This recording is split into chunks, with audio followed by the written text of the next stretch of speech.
told you that you are personally wasting 200 kilograms of perfectly good food every single year. And you're not alone. Each person in Portugal is tossing about 184 kilograms of perfectly good food away annually.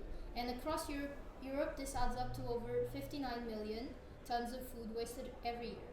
Now, imagine what could happen if communities took back control of where food comes from, how it's produced, and how it's consumed.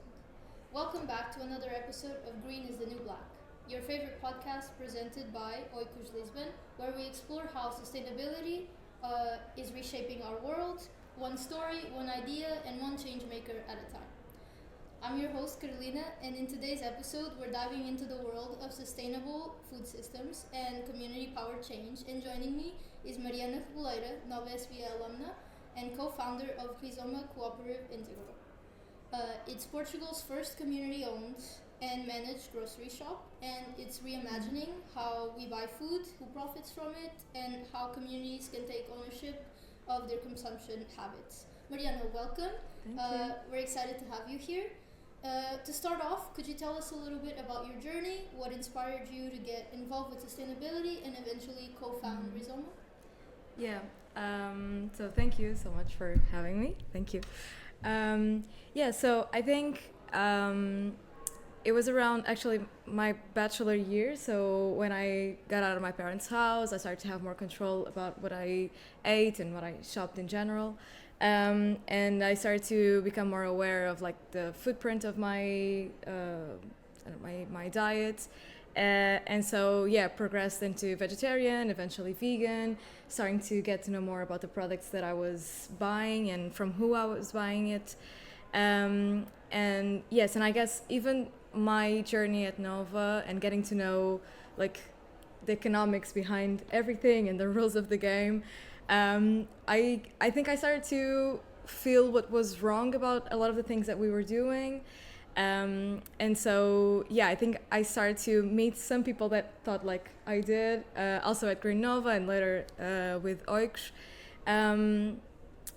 I started to like look more into social impact and obviously environmental impact and bridging what I was learning at Nova and what I wanted to see in the world actually, in terms of exactly the social environmental impact that I thought we could improve using the management tools and the economic tools.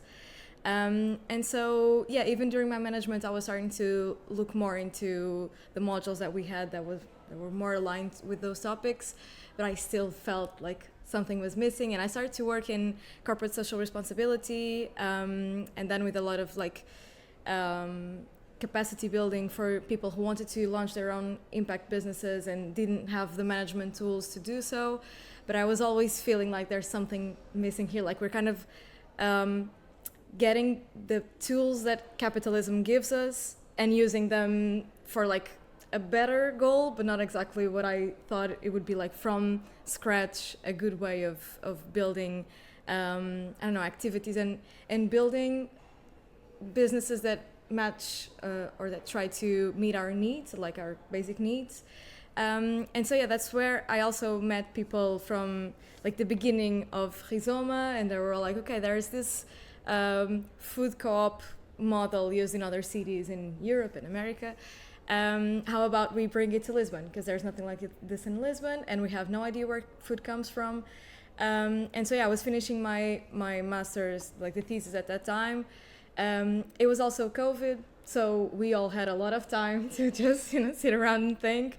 And actually we were very confronted with the fact that during COVID, we had no idea, like we had no control of where things were coming from. So basically, supermarkets had all of the control of the things that we had access in a time that you couldn't just move to get something that you needed. You had to just accept that the nearest supermarket would define whatever you were consuming at that time.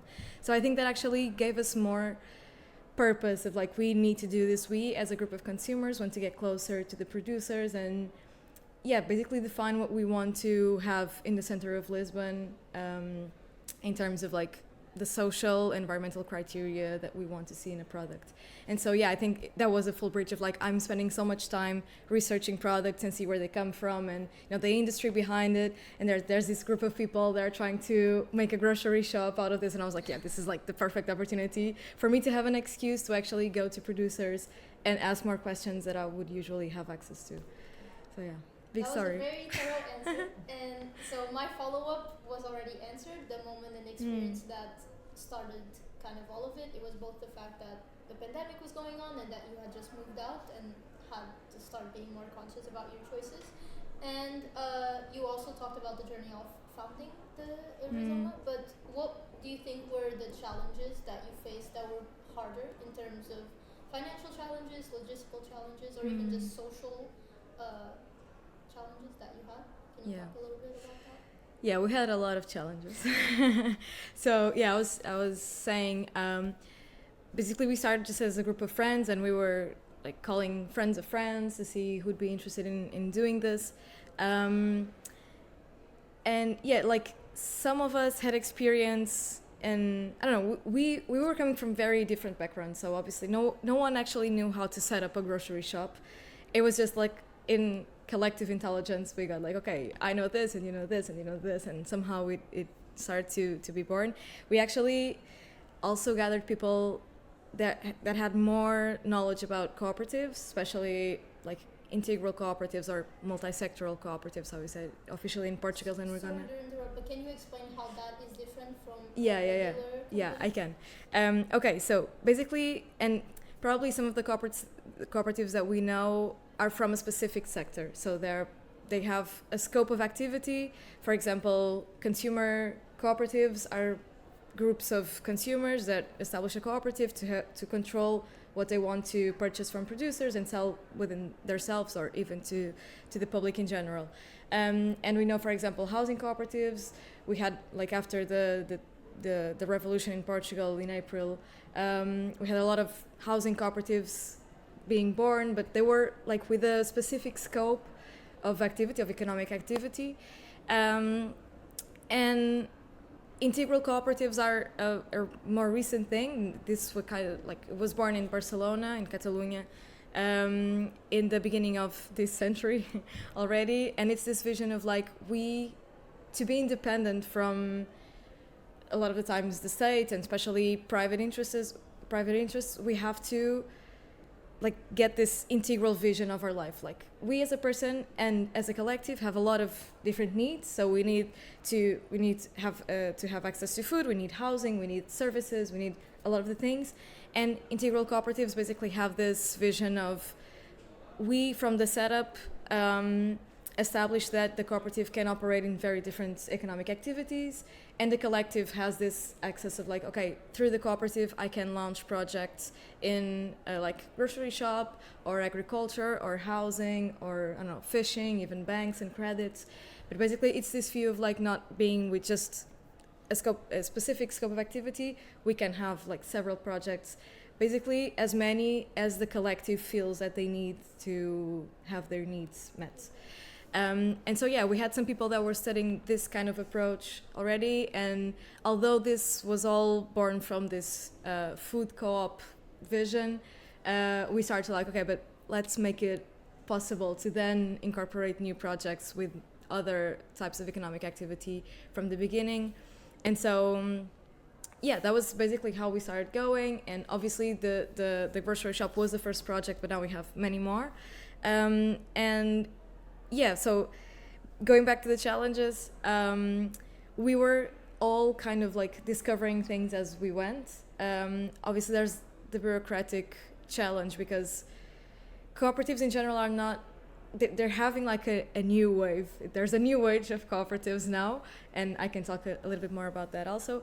But many of the public services don't know much about it. We're not an enterprise, or like, we're not, basically I'll be honest, preparing for this was the first time I heard about Rizoma, and I thought it was so interesting that I'd never heard of it before.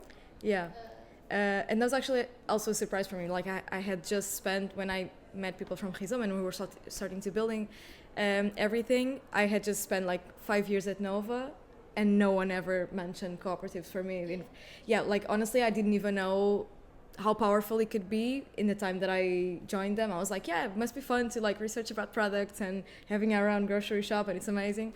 But like I was not aware of the potential that it has to like give everyone a possibility of launching their own project and their own businesses. So that was the thing. Like if I remember the day that I was walking to the grocery shop for the first time, and I was walking with some of my friends that were also in it, and they're like, yeah, we're just going to our own grocery shop in Lisbon. Like if I was alone, obviously I would never. I was like 23 at the time, I think, or 22, I don't know. And I was like, I would never be able to launch my kind of own business alone. It's the fact that we are all together that makes it possible to go. But yeah, obviously we had to make a lot of effort to get funding because, you know, none of us was particularly rich, and so we had to look for external funding at the beginning. In one of those processes, we actually met people from Renovar a Moradia, their association in Moradia, and they have a space. It was like their own shop for a little while. It was really small, but during the COVID, they basically had to shut it down, and they're like, okay, we really want to support your project, and even if we don't win this funding, if you want to use our space to pilot your project, feel free. And we're like, yeah, sure. So yeah, it was really cool and we were there for a year. It was really cool to basically test the idea and test the system that we have of like decentralized and horizontal structure. The fact that each one of us has to make a shift every month, basically a 3-hour shift every month. But basically like this community run system, it was our chance to test it and see how it goes, test even like the cultural differences. This is a model that, you know, in Paris and in Berlin and in a lot of European cities works fine with hundreds of people, thousands actually. And we were like, okay, but we have to see in the Portuguese culture where people have actually less available time and, you know, have other priorities and are maybe not so willing to contribute because they have their own worries of, I don't know, like paying your rent. So yeah, we're testing all of that and growing as a community. So when we launched the project, we were around 40 people, and a year after we were like 250. So the same small store for 250 people was getting obviously like really small. And so yeah, we moved finally to the neighborhood that we were also born from and where we wanted to be. And so now we are in Arroios near Estefania Hospital. So it's very central. It's very big. Like we grew from a 40 square meter space to 400. So it's like a big change.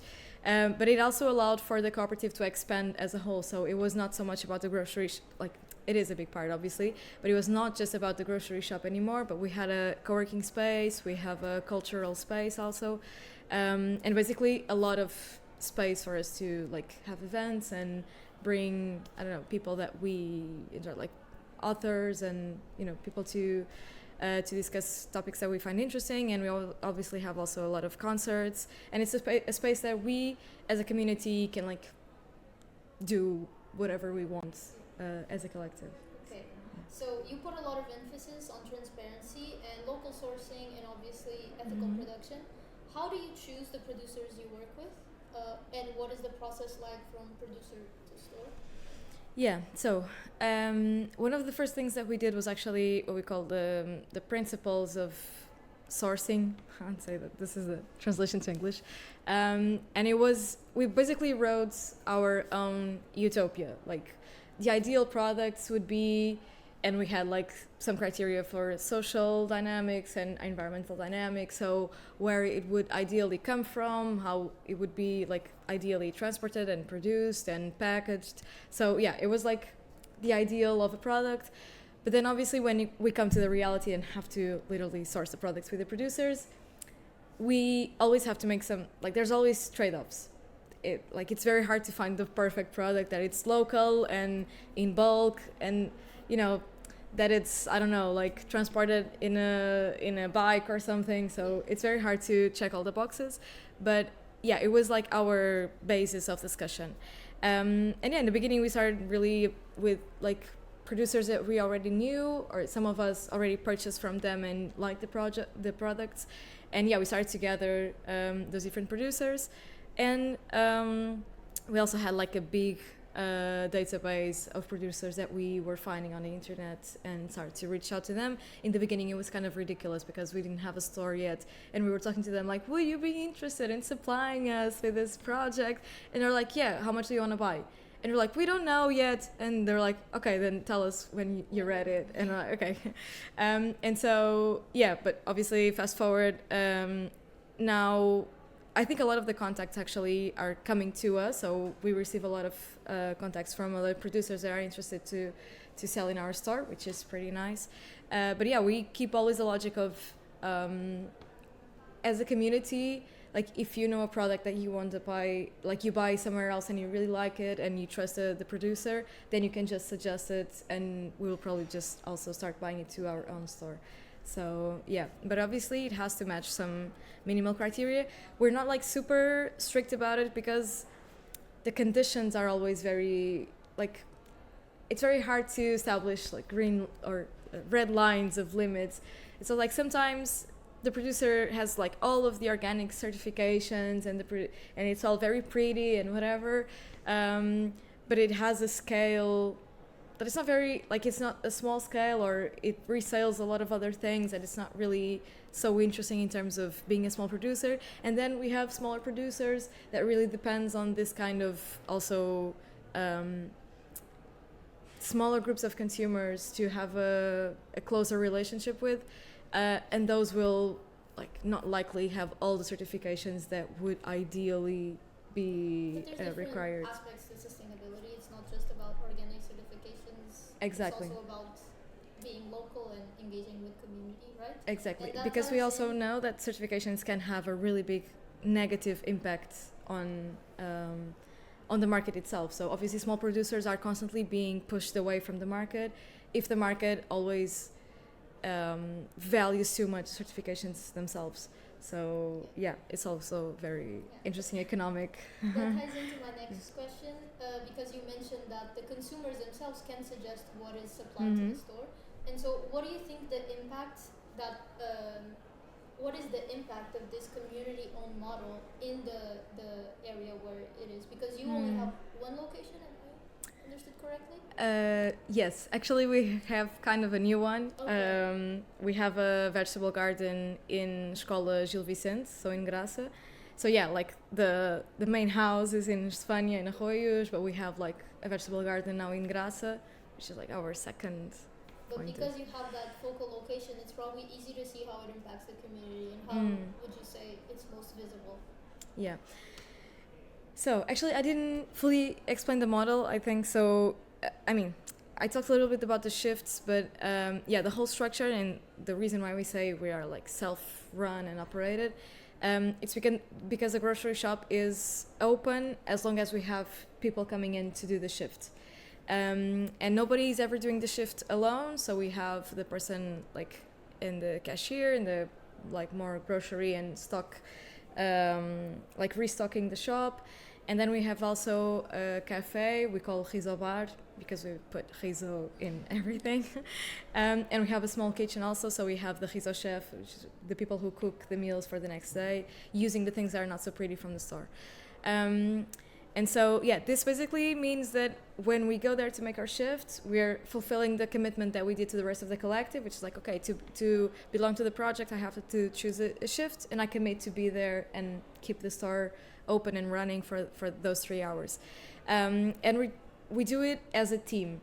And having like this common goal of maintaining our grocery shop open and well run is something that kind of unite us as a community. So we're all doing this with a common purpose and we work as a team. So this also, you know, it's easier to make connections and know people because we are working together on something that makes like unite us. And yeah, I think obviously I think it's very visible that we built a community of people. Like most of the people that are now closer to me, I didn't know before Rizoma, not Rizoma based kind of. And yeah, besides the community building, there's a big part of our impact, which is like how we activate and foster participation from the people. So while a lot of business want people like as quiet as possible and more peaceful as possible. We want to bring people in to discuss, to take decisions. And yeah, because we have an horizontal structure, this means that we have no bosses. So I actually work there. I'm one of the paid employees at the cooperative, and I have no bosses. Like everyone is my boss, which kind of means that no one is my boss, and they trust me with the responsibility of keeping things run and the tasks that I have to accomplish. But they trust me with it to do whatever I want. So yeah, and this is the base of an horizontal project. Obviously, it's that we trust each other to come and shape the organization as they want to. And this really is a different approach of like, I don't just go to a normal supermarket. I buy things, and even if I drop the tomato sauce, like I don't care. The person that is cleaning will probably just take care of it, and I just can buy another one and I'll leave, and I'll never see those person again if I don't want to. And at Rizoma is different. It's like if I drop the tomato sauce, it's also my store, and I know the people that are doing their shift, and I'm like, okay, I'm gonna help you out. I know where the things are. So it's like this active participation that we want to foster within the space. And also, since we had the cultural space, we start to see more people around the neighborhood coming in, and most of the projects require some kind of commitment, but the open events are like open doors for people to come in and see what we're doing and join or not join. Like it can... So you can also shop there even if you don't join the cooperative? No, to shop you cannot do that. Oh. That's why the cultural project was so important, because we started to have events that were like open to the public without a problem. But yeah, basically you have to go through the shop to go to the event. But we have obviously ways of providing other products in those contexts. But the grocery shop in itself only sells to members. This gives us a lot of freedom to what we sell there. For example, olive oil and rice, you cannot sell in bulk in Portugal by law. And basically when we say that we only sell to members, we are saying that we assume the risk of whatever thing would happen to us. I don't know, if we had any problem of contamination. But yeah, obviously it's not like we don't use this as an excuse to not care about hygiene and security reasons. We do them as much as we can, but we feel that there are some things that actually we don't need the protection of the law, and so we can just assume ourselves. Sign a waiver in case, because if there are consequences, you just take responsibility. Yeah, exactly. It's like, since every one of us is also a co-owner of the space, it's like we all assume responsibility for what we're doing there, and also gives a lot of freedom for us to sell whatever we want. So for example, if I want to bake some cookies at home and bring them to sell at the store, I can do it. Like, I'm not a professional, I don't have my kitchen certified, but it's like we assume the risk of whatever would happen, and we never had any problems with us. But anyone can sign up. Yes, and that was the purpose of the thing. Like, we only sell to members, but anyone can become a member. And there's no requirements, or is there some sort of... No, so it's a principle of the cooperative. So cooperatives have 7 principles, and they're established internationally. It's like the 7 international principles of the cooperatives, that anyone is free to join in. And so to join in and to be a co-owner, you have to buy the social capital. So basically this makes you, it's like the shares for stakeholder or shareholder, actually, not a stakeholder. And so yeah, people buy the shares. We charge the minimum also by the law that we can, and the minimum of entry in each different section and project is different, also because of its economic nature. But we also have ways of, like, even if for example, the grocery shop, the 15 euros to entry is a problem for you, we have ways of covering for it. And it's like once in a lifetime, you buy the shares, like the social capital, you're already part of the cooperative. If you ever want to leave, you can leave, and you can like sell your shares back to the cooperative, and the cooperative gives you the money. You can also just donate, obviously, the value. But so yeah, the idea is that the entry part is like the barrier is as low as possible, so that people can actually engage in the projects and be active as they wish. What would you say the pricing compared to a normal grocery store is like? Because that would be a major advantage for people to sign up, being able to buy better products at a cheaper price. Is that something that is working in your model right now? So it's a great question. Our idea is like, obviously we will not compete with normal retailers. because they have practices that we do not want to do. It's like they buy from traditional, like super exploitative productions. They negotiate the margins with the producers, and they get basically nothing for their work. And that was something that we did not want to do. So we know we're not going to be as cheap as a normal supermarket because we don't want to do the things that they do. Our goal was to be lower than the organic shops like Slade, Miosotis, whatever, because we try to cut out in the intermediary levels of the value chain. Like we, as much as possible, go directly to the producer, which means that we don't have so many margins between producer and consumer, and because we rely on voluntary work to keep the shop open, so we also save or do not have the cost of having so many people employed. So we all assume a little bit of the work, so we all have access to cheaper products. And so this makes us basically between a normal supermarket and organic stores.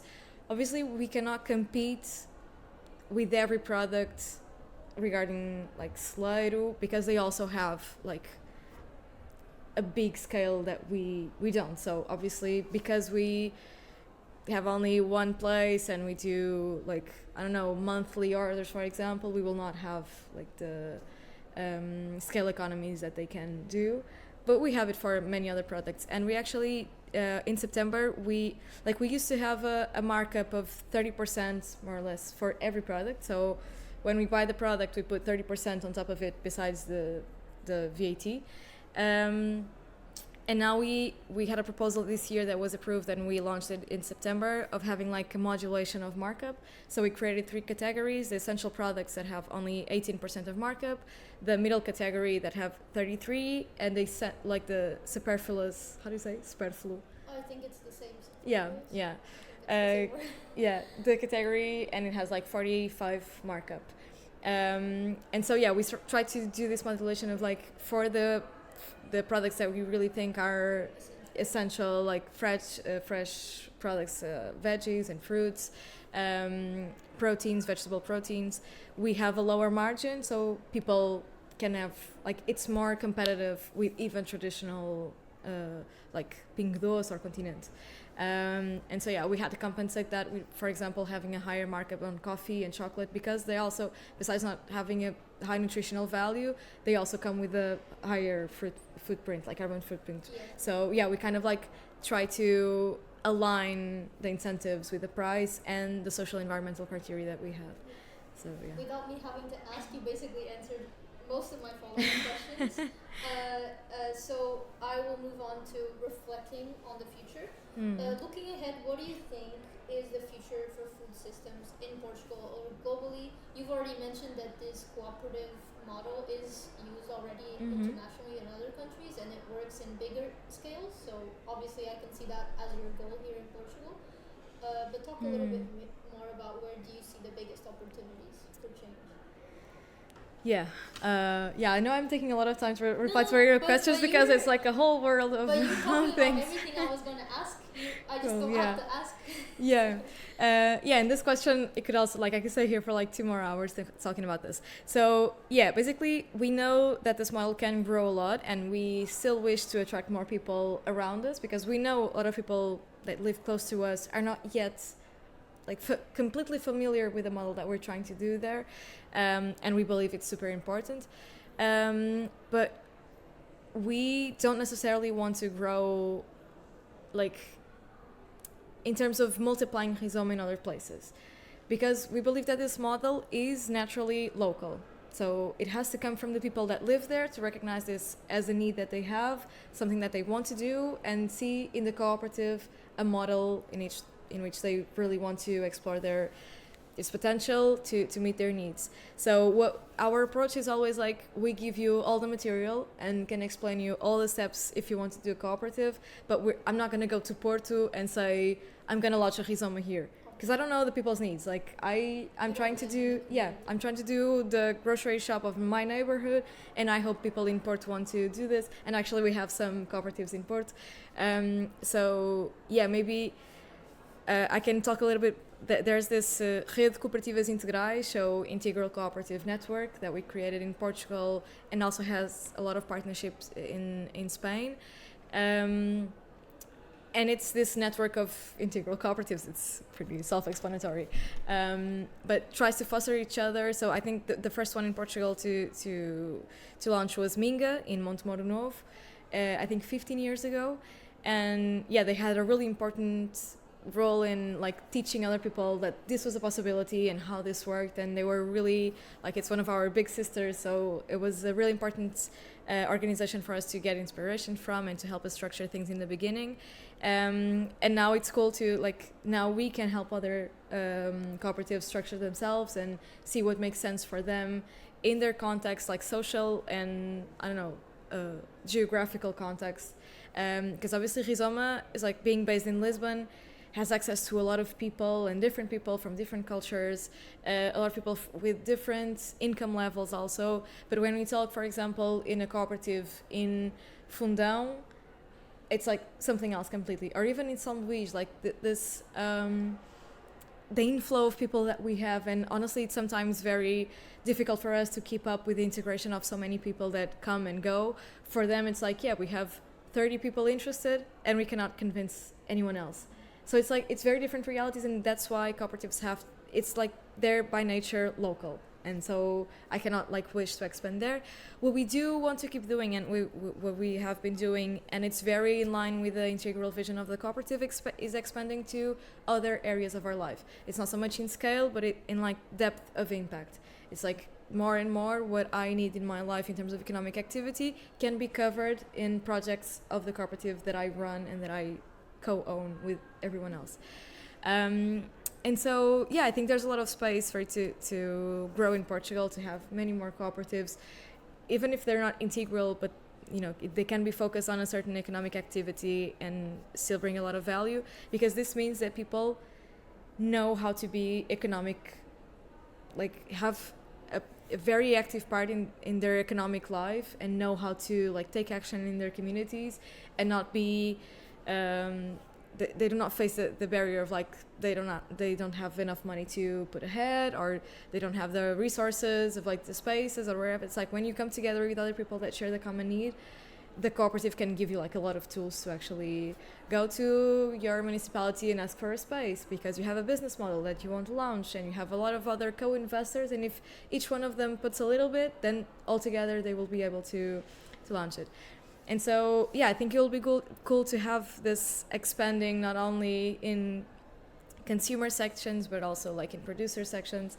And I think this was one of our biggest challenges in the beginning also. It's like having access to responsible production in Portugal is not so easy. Like in France and Germany, like every type of market has like their organic version, very industrialized and with competitive prices. And in Portugal, every time that you ask for like or I don't know, you search for a more responsible product, the price is like 5 times higher, and we're like, yeah, this is going to be really hard to keep up. So yeah, I think there's a lot of room to grow in that sense, and to keep supporting producers that want to make it different also. So yeah, it's more about optimizing and spreading the idea of the model, and not exactly expanding your own cooperative. Yeah, exactly. Okay. So as now shifting a little bit to what you would tell other Nova SPE students that are, I don't know, maybe thinking about following a similar path with purpose, entrepreneurship, and sustainability, what would you say to them? And you can even picture your younger self, what would you tell them and warn them about that would have made your life easier? Yeah, that's a really funny question. Because I don't think I've ever thought about that until basically now. And it's cool to come back here and be able to like feel my younger self again. And honestly, when I come here, most of my feelings are like about, it's like really a lot of anxiety, honestly. This was so intense for so long that like the first thing that comes up to my mind is like, chill. Like this is truly not that important. Like obviously it is important and it's a big part of our lives. But like my first advice would be like, this is a part of us, but it's not like the end goal. And so I think one very important thing is to get involved with not only the university and the students' clubs and the groups that we have here, but like outside organizations and getting a perspective from outside collectives and communities to get some new perspectives of the things that we learn here, and that also allows to have a more practical feeling of things. So I think one of the things that I would like to change is like I would like to have had, also because I did my bachelor's and my master's like right away, but I would like to have more practical experience so that I could challenge the things that we learn here more often. And so, for example, for me, it was really strange to like get out of my master's and be like, there's cooperatives, and cooperatives like have a whole other way of operating and of functioning. And I was learning a lot of things that now make really not much sense to me. And it's like I would have wished to discover this sooner so I could come back here and say like, I don't necessarily agree with this, because there's a lot of assumptions from the models that don't really apply when people generally have different ways of seeing the world. And I don't care just about the price, I care about a lot of other things in my life. And so basically take it chill. There's a lot of things going on out there. Be critical about the things that you learn here. So obviously economic models help us understanding a lot of things, but they're also like, their application is restricted, so it's good that we're critical about it. And I guess that's it. Yeah, thank you. Mariana, it's really been a pleasure. Thank you so much for telling us about Rizoma's story and about cooperatives in general. That was very insightful.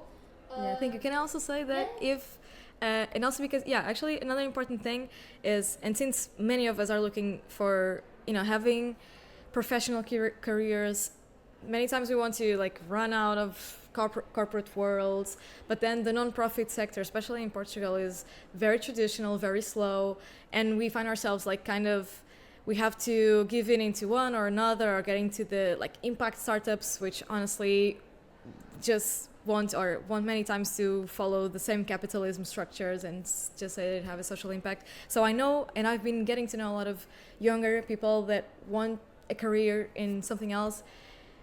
The cooperatives are actually a very viable path of being like professional independent, but have a structure behind you that actually like does not leave you as a freelance with no protection and no work protection.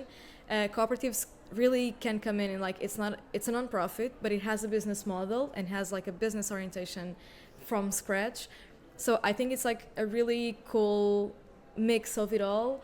And really that gives you a lot of flexibility and helps like reimagining the job. Like I think that the job that I have now, no one at Nova could have prepared me for this or tell me that this was a possibility. It's like I found this outside this I don't know, the limits of Nova. And if you want to get to know Rizoma, and if you live near Lisbon, we have welcoming sessions every month. We have one in Portuguese, one in English. So for people that are interested, they can join us. You can see it on our website and Instagram. We'll also share our link to our listeners in the descriptions. And again, that was a very good closing statement. So you kind of make my job easier. Don't forget to follow Green is the New Black, and for more conversations about people and ideas shaping a greener and fairer future. Thanks for tuning in, and remember, green is really the new black. See you next time.